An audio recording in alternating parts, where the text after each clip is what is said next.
Hey, and welcome to episode of You Love Comics. This is a YouTube show showcasing my recent comic book hauls, comic speculations, and stuff from my collection. All right, I have an awesome haul for you. This is from a store out in Denver, Colorado, half off sale that they were having going on for their anniversary. And I found some amazing stuff. So the half off is on all their dollar bins. So now all the dollar bin stuff's 50 cents. And anything under 20 bucks is half off. So I found some really amazing books.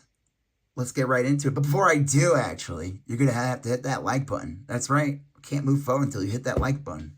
All right, good. I'm glad you did that. Thank you. Now we can get going. Have a question, leave a comment. Let me know what you think of the haul, or if you purchased anything cool yourself. Share that with everybody in the group. If I made a boo-boo on information, let me, feel free to let me know and everyone else know. Share the wealth of knowledge. If you like these type of videos and you haven't done so already, do me a favor and smash that like button. Become part of the You Love Comics conversation. Smash that bell for notifications. All right, let's get into this. All right, we're going to start with the dollar bin, or I guess 50-cent bin for this sale. I'll show you some awesome books. Start with Bloodstrike Brutalist, number 23, introducing The Pouch, which is kind of like a Rob Liefeld parody. He even drew it. I ain't gonna lie, this is probably one of his best drawings I've seen him do in a while.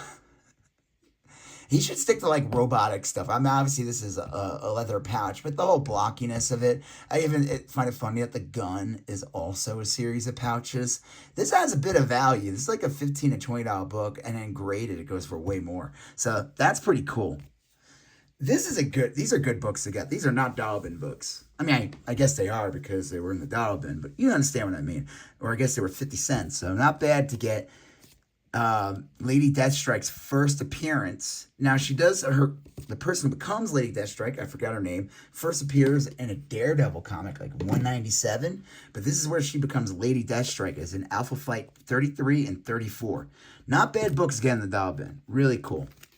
Yeah, this is fun. These I got a couple of them last time I was at a store. These Spire comic Christian comics that were put out in the 70s. Born Again, now a major motion picture. I meant to look that up. I'm curious how major of a motion picture it really was. These Al Hartley, he definitely does all the covers. These books are interesting. So this 39-cent one, I think that means this is like the first print. If it said like 59 cents or higher, it means it was printed a couple years later. Yeah, these books were funny. I mean, unless you don't think it's funny. Superman, number 75. Newsstand copy, first print. I always like getting these. When I find them in a dollar bin, what I like to do is I build up a full set, get the 6 issues that are basically like the Doomsday issues of Superman. And they always, if you sell them as a set, I always move them pretty quickly for like 30 to 50 bucks, depending on the condition and what books they are. It's pretty crazy. But like individually, you can't really sell these on their own. This is pretty cool. Cage, number 1. Dig It. Genndy Tartakovsky. This is the guy who did like the Clone Wars cartoon, the original one. He did like Dexter's Laboratory. I'm pretty sure, yeah. Now, I don't think he drew it, but he might have did the covers. This looks like his art. I have to look inside. He didn't, so issue 1 and 2, it's 4-issue miniseries. He did not have the other 2 issues. I'm going to look for them next time and see if I can find them. That'd be great to get these all for like 50 cents or a buck. This is a really cool find for just 50 cents. The Banana Splits, number 3, Gold Key. This is that Sid and Marty Krofft show. I think, was it Sid and Marty Krofft? Yeah. Just a weird show. All these shows are weird. I like getting these old books. It's actually not bad condition for a dollar bin Gold Key, like early 70s, like kitschy kids show comic. And again, you have to open these books to find out what number it is. I hate that they did that, but I don't know if they did that. What are you gonna do about it, right? Blip, the video game magazine. This is issue. What issue is this?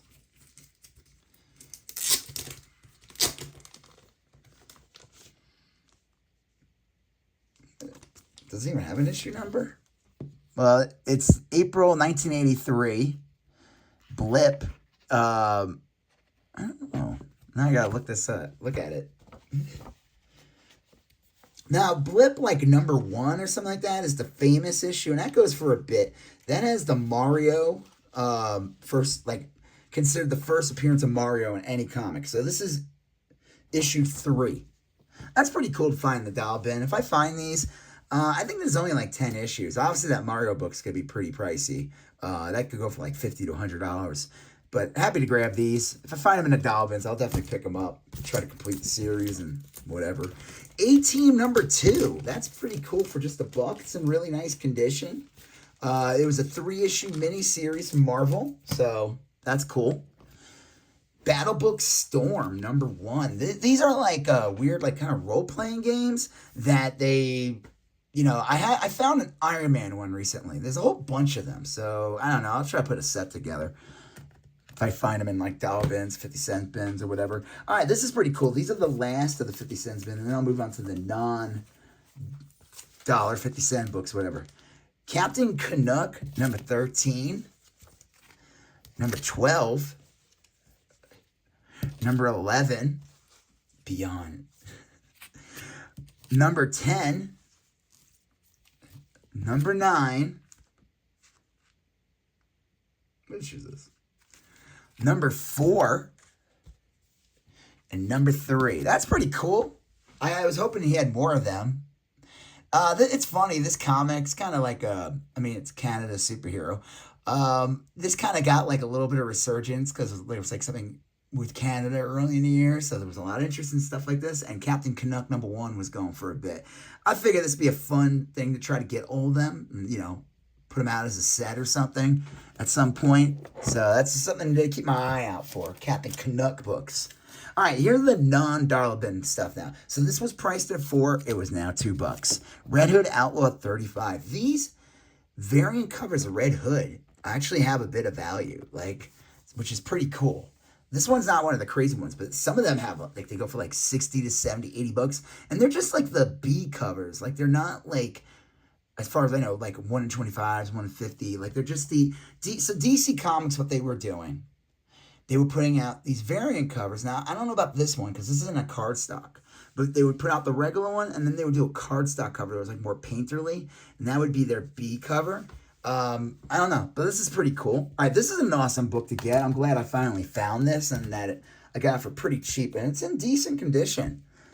So he had a price at $12, but it was $6. Green Lantern number 141 in a newsstand. The first appearance of the Omega Men. Now, I don't know if it's the first appearance of all these characters, but it's the first appearance of the team.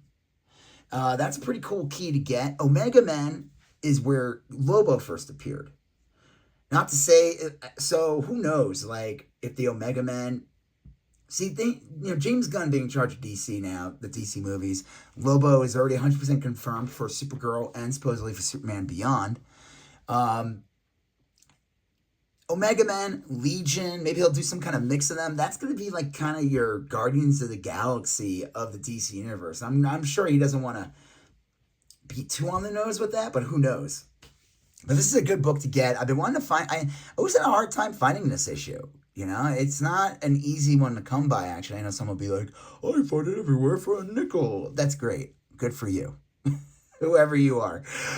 But I have not found it, and I'm glad I found it in good condition and for this price. So that's pretty cool. I think any team appearances, first appearances of DC characters that you could find for cheap from the 60s, 70s, and 80s, and you find them in like dollar bins or whatever, or, you know, obviously this is not a dollar bin book, but whatever, but like, you know, you get cheap. I don't see it being hard, you know, the worst thing to pick them up, you know? I mean, I don't know if like Eric or I'm trying to think of like any Claw are going to become big characters, but, you know, Richard Dragon might. What's that one team with Uncle Sam? Like that might. Okay, this is pretty cool for just $3. It was priced at $6. Marvel's Greatest Comics starring Fantastic Four, Hulk vs. Thing. Issue 92. This is basically a reprint of Hulk 112. I actually, if you watch one of my previous videos, I actually just finally scored a copy of that. Pretty decent. Got it for a pretty decent price, and it looks pretty good. But I figured, why not get this one, you know? I find it funny, though, this kind of just butchers that cover. I mean, you like just, if you remove that part, yeah, it's fine. But you got this like fucking barcode. You got this Marvel Comics could be worth 2,500, which was in a lot of the books at the time from 1980. They would have like the Toys R Us ad, which I think is like on X-Men 137, like which is like a iconic book, like The Last Phoenix, the death of Jean Grey, like, but it has like a Toys R Us banner on top. It's just kind of funny, like how these invasive ads that they started doing in the 70s, which were not on comic covers in the 60s. So I don't know. Still pretty cool to get. I figured why not get this to accompany my 112. All right, this was priced at $8, but got it for $4. Amazing Spider-Man, number 302 in a newsstand. I would say it's like a VF Plus, very fine near mint, whatever copy. Anytime I find Tom McFarlane Amazing Spider-Man books for the cheap, I pick them up. That run from 298 to like, I guess you say 328, even though he didn't do a bunch of the issues after 320. There's some fill-ins with Eric Larson. I forgot the other woman's name. The woman that did it. There's like one issue in there too. But anytime I find them in like $1 bins, $2 bins, $4, even $5, depending on the issue, I will definitely pick them up. These are just great books to have, like in your collection or whatever. And this is really cool. And I don't think I had a newsstand copy of this one. All right, here are the last books of this haul. I'm going to show them to you, and then I'm going to tell you why I got them. Amazing Spider-Man 233, priced at $8, but it was $4. 228, priced at $10, but it was $5. So these are all newsstands, but that's not the way I got them.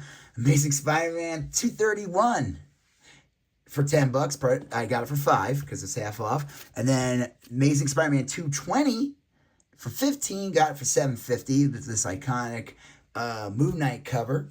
And then this one, I was shocked to see it so cheap to begin with.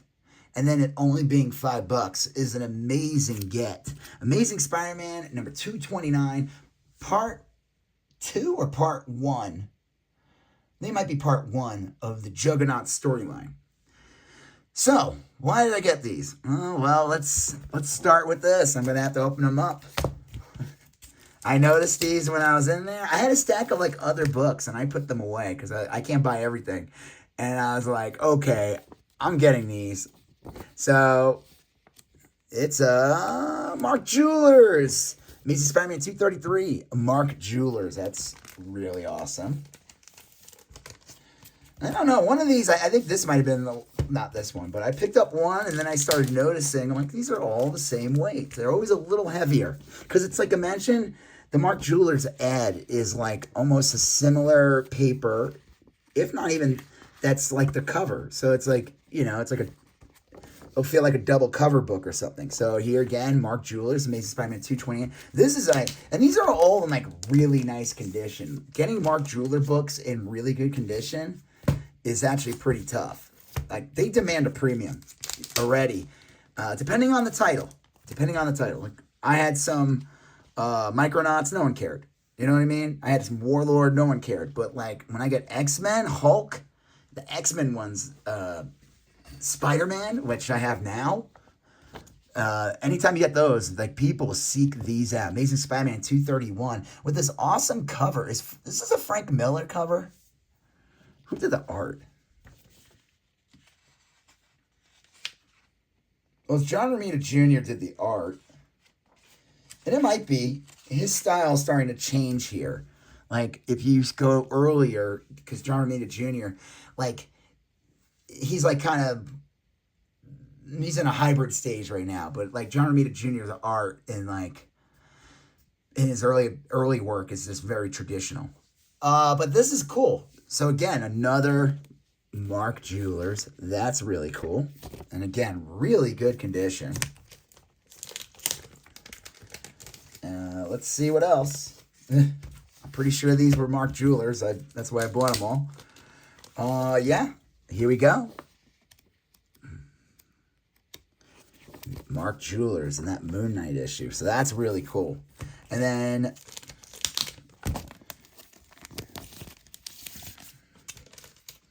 this awesome, iconic Juggernaut issue. That I was shocked to find. And again, I was shocked it was only priced at $10. It's not perfect condition. It's probably like a VF. Could use a press.